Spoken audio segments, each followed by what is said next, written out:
Yung iba niya sa ilalim pa. Ayan. Napakarami dito.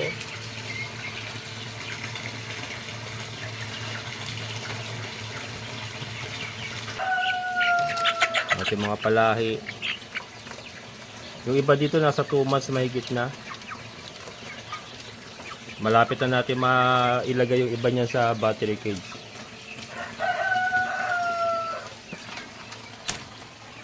Hindi na siya bumibitak. And laki na ng ating sitaw, oh. Mga kabukals, laki na ng ating sitaw. Sitaw yan, taba, oh. Nakita niyo naman ang taba, mga kabukals, oh. Sagana sa nutrients, eh. Ito, oh, mga bagong tanim natin. Sitaw yan. Nilipat ko dito sitaw para mababa, madaling maabot. Doon kasi, di ba, doon natin nilagay. Kaya lang mataas, eh. Ito, taba, oh. Ang tataba, parang ano niyan, mga kabukas, nagsisilbi na rin filter ng ating fish pan. Yung mga ugat niyan, kakapal pa ng kakapal yan. Kaya ganyan po kalaki ang PVC ginamit natin, di size, to facilitate yung growth ng kanilang ugat. Kakapal kasi yan, mga kabukas. Nasubukan ko na nga.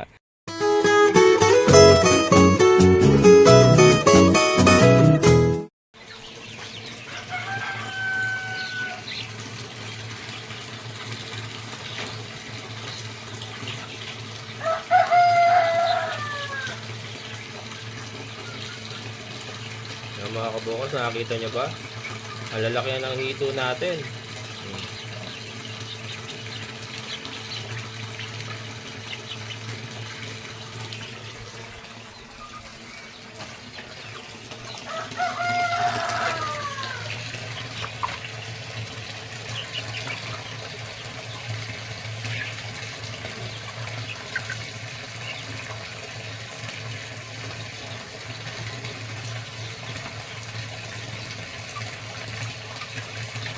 Mga tira-tira pa rin yung kinakain nila, mga kabukas. Hindi pa tayo nagbibigay ng hindi pa tayo nagbibigay ng floating pellet.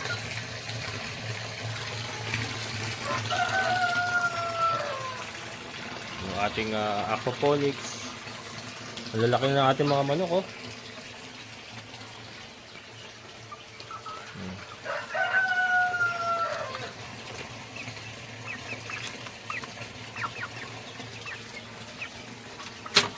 Yan, ating mga manok, lalaki na, mga kabukal.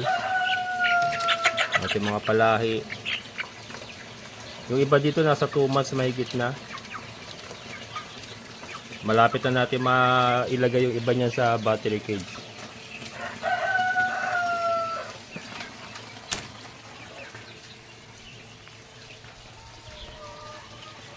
Yan. Sabi, oh.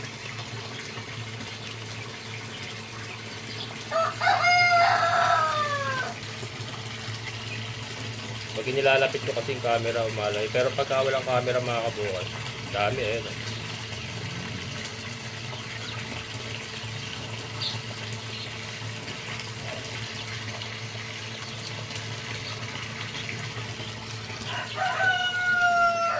So yung ating mga nakabox nung nakaraan, yung pinakita ko, nakabox pa ito. Ang daming ang daming White Leghorn Rhode Island. Ayun, yung mga puti na yan. White Leghorn Rhode Island yan.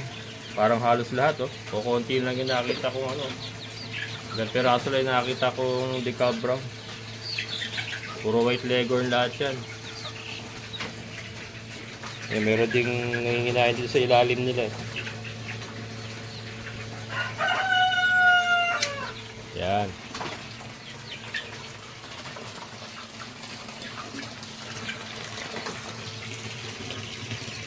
Dito dito sa malalaki nagko-concentrate kasi malakas kumakain kasi sila kayo, eh. Wala sa mga natatapon nila ay kinakain.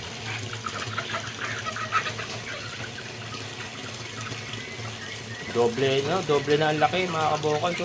Doblete na.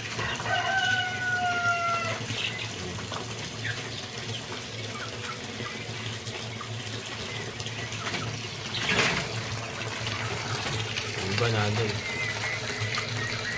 Yun.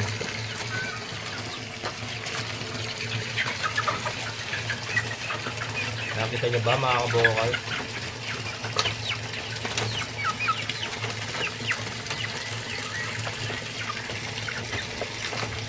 Dami pa rin. Yung iba niya sa ilalim pa. Ayan. Napakarami dito.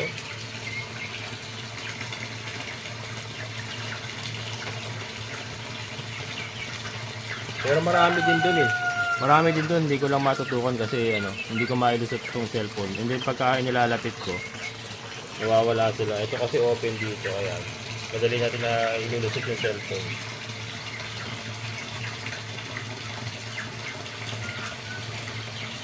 Bilis na lumaki.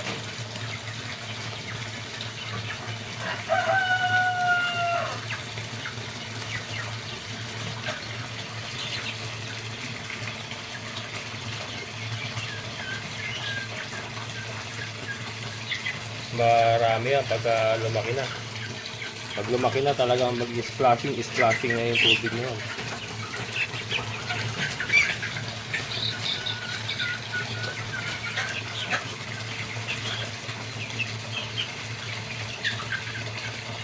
Yeah, looking good. And looking good din ang ating aquaponics. Mamaya, update ko kayo sa ating mga patola. Pero ito muna ang update sa ating mga manok na nandito sa ating aquaponics pond. Ganda niya ito. Maganda rin ito mga kabukals eh. Ito mga cross white leghorn Rhode Island. Araw-araw din nangiitlog yan kasi meron na nga akong dalawang ginamit dati, di ba? Meron na tayo na palahi na white leghorn Rhode Island. Talagang masipag mangitlog. Parang white leghorn din. Kaya lang yung itlog nila dirty white. Pero pula yung ano, pulang-pula yung egg yolk. Yan.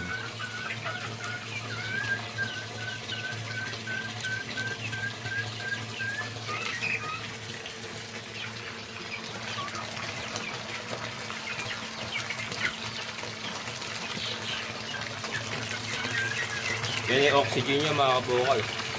Oxygenated water. Dissolved oxygen. Ang maganda po sa ganitong ano, enclosed siya, di ba? Concrete tapos enclosed may bubong. Kontrolado natin yung oxygen mga kabukal.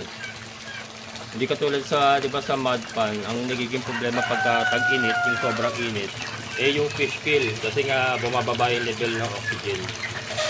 Yung sudden change ng temperature lalo na sa gabi pag lumamig yung tubig, ganyan, o kaya biglang umulan, thunderstorm. Ayan, nagkakaroon ng fish kill kasi bumabagsak po yung ano, dissolved oxygen pagka gano'n. Unlike ito sa ganito, kontrolado. Kontrolado natin yung kanilang dissolved oxygen. Ayan. Hito. Galing. Hindi galing ng hito natin mga kabuhay. Buhay na buhay pa rin, no? Saka tingin ko, ano, wala ko naamoy na ipot na manok mga kabukas eh. Wala. Diba kahit ang dami na yan, no? Ayun, madami na yung manok na yan. Ito pa. Kasi ito pa. Oh. Pero wala tayong naamoy na ano. Saka kung makikita nyo, oh. Kung makikita nyo, walang langaw, diba? Dapat yan may mga naglilipa-liparang langaw dyan. Walang langaw mga kabukas. Yun po yung sinasabi ko. Na yun po yung tinatarget kong gawin nung inumpisahan ko ito. Or yung po talaga ang purpose ng project na ito para po ma-minimize natin yung amoy ng manok, ng ipot na manok, yung langaw. Yan po, ito po talaga yun. So ngayon na nakikita natin na working, gumagana po. Ayan. So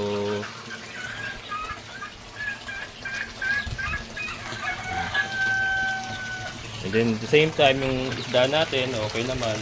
Na ano lang tayo mga kabukas, medyo nadapa lang tayo, dapa. Nagkaroon lang tayo ng problema dito sa ulang nga. Pero itong hito pala ang pinaka the best partner dito sa ganitong sistema. Napakatibay ng hito mga kabukas. Napakatibay. Wala man lang namamatay. At patuloy lang sa paglaki. Ayan.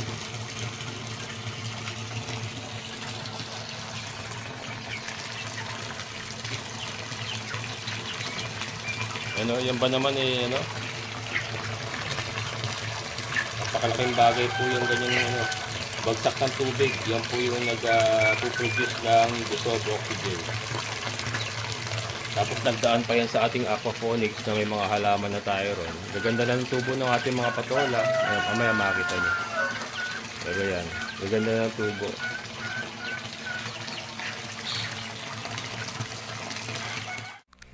Ayan mga kabukals, oh. So nakita nyo mga kabukals, effective yung ginawa natin, oh. So instead na pinalitan natin lahat ng PVC, di ba?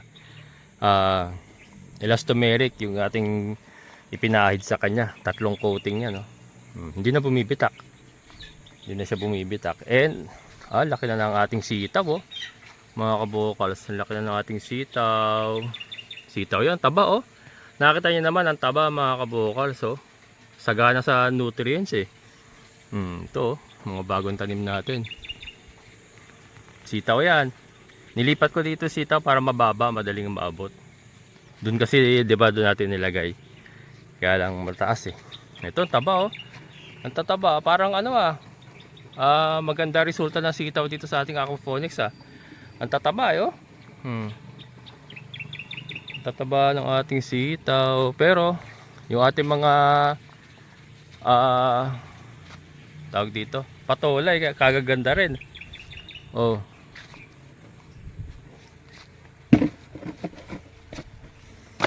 Oh mga kabukals, oh. Nakita nyo naman, oh. Buhay na yan. Yan pa ba, magdududa pa tayo na ano, na hindi tutubo ang halaman sa ating aquaponics, di ba? Maraming nanlalait sa akin nung inumpisahan ko to. Hindi raw magwo-work, hindi raw tutubo, pero ayun, oh. Yan po ba naman, hindi pa ba na matutubo yan? Ito nga, oh. Ang haba na, oh, kumakatay na nga yun. And then yung ating sitaw nga, oh. Kay taba-taba, oh. Oh, kay taba-taba mga kabukals.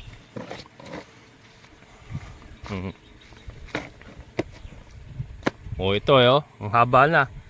Oh, malapit na mamulaklak yan, oh. Parang may na, oh. Nag-uumpisa na mamulaklak, oh. Mabilis lang kasi ang patola. Mabilis lang yan. Ayan. Sayang mga ugat niyan, mga kabukas, nagsisilbi na rin filter ng ating fish pan. Yung mga ugat niyan, kakapal pa ng kakapal yan. Kaya ganyan po kalaki ang PVC ginamit natin, di sais, to facilitate yung growth ng kanilang ugat. Kakapal kasi yan mga kabukas. Nasubukan ko na nga. Dati ko na kasing ginawa nga yan sa Caloocan. Nakita ko kung gaano kakapal ang ugat na inaabot ng isang full grown patola yung namumunga na talaga. Talagang makapal yan. O, di ba? O, buhay lahat ng ating itinanim na patola. O. Ayan. Makikita natin, ganda tignan niya mga kabukas pagka nagbalag na rito. Nagbalag na. Tapos, ang susunod na itatanim ko dito, plano ko, either pipino or upo. Yan, pipino or upo. And then susubok din tayo ng yung yung Japanese melon ba yung tawag doon mga kabukas, yung hydroponics din na Japanese melon. Susubok din tayo noon mga kabukas. Ayan. Ayun kasi napapanood ko tumutubo sa hydroponics, eh. 'Di ba? Halos parehas lang naman, aquaponics, hydroponics, parehas lang halos ang niyan. So, tatry din natin dito pero siguro sa next summer summer season na, pero itong tag-ulan, either pipino or upo, ampalaya, ganyan pong isusunod natin diyan. Pero 'di ba, at least napatunayan natin mga kabukas na tumutubo ang halaman sa ganitong setup na aquaponics. Oh, ayan, oh. Pero mas lalo kong mapapatunayan sa inyo yan syempre pagka namunga. Yun po ang conclusion talaga. Syempre, yun naman ang yun naman ang purpose kaya nagtanim tayo. Kailangan mamunga sila. Kaya kayo mga patola kayo, wag niyo akong hiyain, ha. Mga patola, anak kayo ng patola. Magsibunga kayo, ha. Wag niyo akong pahiyain, ha. Kailangan magsibunga kayo. Hindi, magbubunga yan mga kabukals, eh. Nakita niyo naman, oh. Ang gaganda ng tubo, oh. Tataba pa, lulusog, oh, 'di ba? Ayan. So 'di ba mga kabukals, yung ating sa ibang kalokohan, yung ating ginagawa na sa iba ay mukhang kalokohan. Ngayon, at least na ipapakita ko sa inyo na ito may resulta, oh. it's working, oh. Diba kahit pa paano, ipapakita ko sa inyo na gumagana, so hindi lang siya basta kalokohan. Pero mas ano yan, mas mapipicture nyo po ang gusto kong mangyari niya pagka nagsibungan na ito. And then mas naayos pa po natin yung ating filtration system. Yan. So ito nga po, prototype lang yan, ha, kasi pwede pa tayo maglagay additional dito sa baba, lettuce or yung mga green leafy vegetables, ganun. Sa ngayon sa taas lang muna kasi sinubukan lang po muna natin. And then kasi hindi rin naman ating itong lupa nito. Siguro pagka nag full blast tayo aquaponics, sa loob tayo magse-set up talaga ng full blast talaga. Pero pinagpaalam ko naman to sa may-ari. And malay nyo, 'di ba? Mag-success yung ating mag-success itong ating mga ginagawa, o maging umasenso tayo konti. Malay nyo, ma-acquire pa natin itong sanlote na to. Hindi malayo mangyari, mga kabokals. Ito, investment lang naman ng Sir Jun to, eh. Investment ni Sir Jun to, 'di ba? So kaya nagsisikap din ako, talagang todo sikap. Kasi 'di ba malay nyo, mabili pa natin itong isang lote na ito. Na di malayo mangyari 'yun. Basta patuloy tayo sa pagsisikap, mga kabokals. Expand. Ganun naman ginagawa ng iba, eh. Nagsimula sa 1,000 square meter. Ngayon, hektarya na yung lupa. Ganun lang naman po 'yun. Basta patuloy lang tayo magsikap. So it's never too late. Hanggat nakakilos pa tayo, tuloy lang ang laban.